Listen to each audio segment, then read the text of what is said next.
ദൈവത്തിന് സ്തുതി. സങ്കീർത്തനം 81. നമ്മുടെ ബലമായ ദൈവത്തിന് ആഘോഷിപ്പീൻ, യാക്കോവിൻ്റെ ദൈവത്തിന് ആർപ്പിടുവീൻ. തപ്പും ഇമ്പമായുള്ള കിന്നരവും വീണയുമെടുത്ത് സംഗീതം തുടങ്ങുവീൻ. അമാവാസ്യയിലും നമ്മുടെ ഉത്സവ ദിവസമായ പൗർണമാവാസ്യയിലും കാഹളമോതുവീൻ. ഇത് ഇസ്രായേലിനൊരു ചട്ടവും യാക്കോബിൻ്റെ ദൈവത്തിൻ്റെ ഒരു പ്രമാണവുമാകുന്നു. മിസ്രയീം ദേശത്തിൻ്റെ നേരെ പുറപ്പെടുമ്പോൾ ദൈവം അത് യോസഫിനൊരു സാക്ഷ്യമായി നിയമിച്ചു.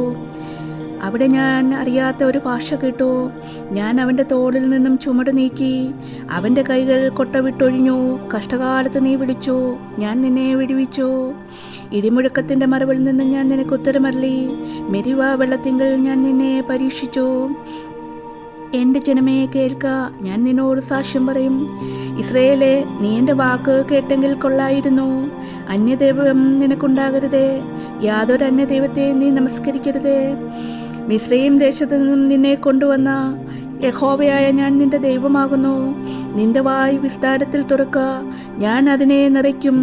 എന്നാൽ എൻ്റെ ജനം എൻ്റെ വാക്ക് കേട്ടനുസരിച്ചില്ല, ഇസ്രായേൽ എന്നെ കൂട്ടാക്കിയതുമില്ല.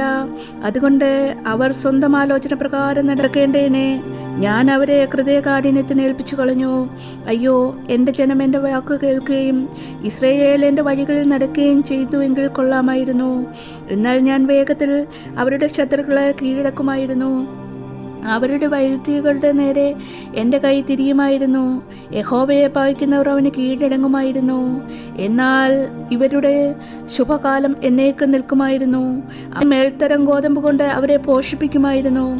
ഞാൻ പാറയിൽ നിന്നുള്ള തേൻ കൊണ്ട് നിനക്ക് തൃപ്തി വരുത്തുമായിരുന്നു.